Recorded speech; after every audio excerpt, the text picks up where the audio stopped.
Assalamualaikum warahmatullahi wabarakatuh. Kembali lagi di BBOH, bisnis bareng orang hebat.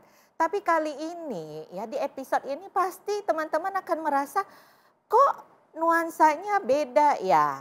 Pasti begitu kan? Karena saya kedatangan seseorang yang spesial kali ini. Orang hebat yang saya kenal sudah berapa tahun ya? Di atas 10 tahun, kayaknya sih kalau nggak salah lebih dari 12 tahun ya. Nah orang ini adalah orang yang tadinya boleh kita bilang dari zero to hero ya. Karena ini tidak punya pendidikan tentang bahasa Indonesia tapi kemudian sangat fasih dalam bahasa Indonesia ya. Nah kita mau berkenalan dan tidak saja sekedar kenalan tapi kita kepingin tahu ya backgroundnya sampai dengan hari ini seperti apa. Dan hadir kali ini di studio kita ada yang namanya Bapak Ala El-Kasas ya. Assalamualaikum Pak Ala. Nah Pak Ala apa kabarnya? Baik, alhamdulillah. Nah pasti teman-teman melihat nih ya kok bahasa Indonesianya lancar. Pak Ala nih aslinya dari mana nih? Boleh memperkenalkan diri? Saya dari Mesir. Oh aslinya Mesir. Kalau orang kita ngomong Mesir teringatnya apa? Sphinx. Terus piramid. Yang ketiga Firaun. Ya. Itu ya kan. Yang ada di dalam benak kita seperti itu. Tapi ada kisah sukses Pak Ala ya. Yang saya kenal dari 12-13 tahun yang lalu. Perjalanannya sampai sekarang ini bukanlah perjalanan yang mudah. Tapi sesuatu yang bisa kita pelajari dari Pak Ala. Ya, banyak hal yang boleh dikatakan positif, hal-hal positif yang bisa kita dapatkan dari Pak Ala ya. Nah, kita ngobrol-ngobrol sebentar ya, teman-teman. Pak Ala, saya katakan tadi saya kenal Pak Ala dari 12-13 tahun. Dari 2012. Oke, berarti sudah hampir 13 tahun lah ya. Nah, Pak Ala itu dulunya sekolahnya bukan jurusan bahasa Indonesia ya? Saya dulu sekolah pariwisata bahasa Rusia. Nah coba bahasa Rusia tapi nyangkutnya di Indonesia ya Pak? Iya. Nah ceritanya gimana tuh? Ya kalau nggak salah dulu katanya mulainya dari staf di toko minyak wangi ya di Kairo ya? Saya dulu kuliah pariwisata bahasa Rusia. Oleh karena ada masalah wisatawan Rusia gak akan ke Mesir lagi. Saya cari tahu bahasa yang orang gak bisa pakai, ketemu bahasa Indonesia. Oke, ketemunya bahasa Indonesia. Saya ingat di tahun 2012-2013, Pak Ala itu adalah salah satu dari guide bahasa Indonesia yang terbaik di Mesir saat itu. Dan saat itu kalau nggak salah baru ada 3 orang kalau nggak salah ya gitu. Nah ceritanya gimana kok bisa belajar bahasa Indonesia sedangkan pendidikannya malah sastra Rusia gitu. Ya oleh karena tadi saya bilang gak ada wisatawan Rusia lagi ke Mesir, saya cari bahasa Rusia. Bahasa Indonesia maaf. Saya belajar sama mahasiswa Indonesia yang tinggal di Kairo. Saya bayar sendiri, mandiri sendiri. Oleh karena saya mau lebih cepat belajar, saya magang di toko Babirus, toko parfum, biar saya bisa komunikasi terus sama wisatawan Indonesia. Makanya ini membantu saya bisa dalam hanya 6 bulan. Wah 6 bulan jadi lancar bahasa Indonesianya. Wow luar biasa banget ya. Nah makanya juga buat teman-teman nih yang lagi menghadapi banyak kesulitan ya jangan pernah menyerah. Nyatanya Pak Ala dulu belajarnya bahasa Rusia di industri pariwisata begitu kebentur terlihat bahwa wah ini nggak akan ada lagi nih. Kayaknya pariwisatanya untuk turis-turis Rusia makin hari makin berkurang. Jadi harus langsung cepet nih ya cari peluang apa. Ternyata peluangnya ada di bahasa Indonesia. Nah tapi kan berbeda jauh dari bahasa Rusia ke bahasa Indonesia. Coba belajarnya dari sekitarnya cari mahasiswa Indonesia yang ada di Kairo. Magang di toko Papyrus. Papyrus itu apa? Nanti dijelaskan. Toko minyak wangi di Kairo hanya dalam waktu 6 bulan teman-teman sudah bisa menguasai bahasa Indonesia. Itu kan hal yang luar biasa. Jadi nggak boleh menyerah. Begitu ada kebentur sesuatu, pasti ada caranya, ada jalannya.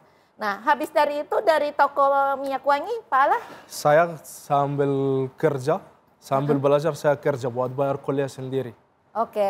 Hampir 2 tahun saya magang di Papyrus, di Parfum. Habis itu saya wamil. Karena di Mesir ada wamil. Oh iya, saya ingat.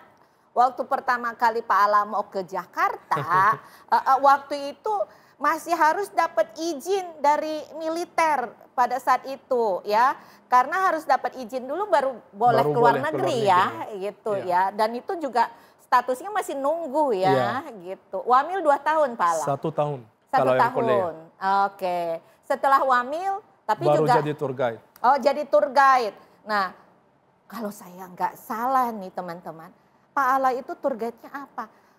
Orang-orang Indonesia yang ke Holy Land. Dari Holy Land itu pasti pertamanya mendaratnya di Mesir dulu, begitu. Nah, suka dukanya apa nih Pak Ala ini dari toko Papyrus, toko minyak wangi, masuk ke tour guide. Dan harus belajar banyak tentang, kalau Holy Land kan belajar tentang Alkitab kan. Perbedaan ya kan? agama, Alkitab, sejarah. Saya belajar Alkitab dan menguasai. Ya, jadi kalau kita itu ke Holy Land ya, di mana tujuan pertamanya itu Mesir dulu. Dulu Pak Ala itu guide-nya gitu. Yang tahu tentang yang namanya isi kitab Alkitab dari perjanjian lama sampai perjanjian baru. Begitu ya. Kesulitannya apa pada saat itu Pak Ala? Kalau kita punya keinginan gak ada yang sulit. Oke, ternyata ya begitu. Kalau ada keinginan tidak ada yang sulit. Tapi sempat drop pada saat itu, sempat ada demo kerusuhan begitu ya. Ya walaupun ada demo, subhanallah tetap ada orang Indonesia yang berani ke Mesir. Oke, tetap masih ada harapan. Masih ada harapan. Tapi kan juga capek kan Pak Ala. Saya ingat kalau dari Kairo ke Gunung Sinai itu 14 jam. Dan seminggu bisa 2 kali, 3 kali sebagai tour guide ya kan. Bolak-balik. Ya. Nah pada saat itu merasakan? Merasa nikmatnya. Oh, merasakan nikmatnya. Nikmatnya di mana? Nikmat di duit atau di semua? Bisa. Di semua. Nah, tapi kan maksudnya walaupun lelah sedikit tapi menikmati. Walaupun lelah ya. Kerja dengan ikhlas. Jadi berarti ya ada lagi kamusnya yang lain selain daripada harus tekun, usaha, kerja dengan ikhlas. Allah yang akan balas. Oh, Allah yang akan balas. Nah, sebetulnya begini, apa sih perbedaan yang mencolok kalau Pak Allah lihat pada saat dari toko Papyrus, toko minyak wangi, menjadi tour guide? Pasti beda kan? Tour guide kan harus benar-benar melayani orang nih Pak Allah. Mungkin kalau satu bis Pak Allah handle 40-50 orang, punya 40-50 keinginan, begitu kan? Pusing nggak tuh? Kalau bisa bilang pusing, tapi kita harus menyesuaikan maunya jamaah atau keinginan peserta. Kalau kita udah bisa memuaskan mereka, ya pasti udah sesuatu terus. Besar dicari terus. Jadi ini tour guide yang paling dicari soalnya dulu di Mesir. Ya, karena apa? Satu, bahasa Indonesianya fasih. Kedua, pelayanannya bagus. Begitu. Ketiga, hafal semua nih. Kita dari satu gereja ke gereja yang lain, Alkitabnya dan sejarahnya semua Pak Ala nih hafal begitu ya. Nah, kalau di Mesir itu pada saat Pak Ala handle grup Holy Land, yang paling menarik itu apa kalau grup Holy Land Pak Ala? Persatuan dalam grup. Persatuan dalam grup. Jadi para peserta tur itu kompak begitu? Kompak ya. Nurut sama pastornya atau pendetanya.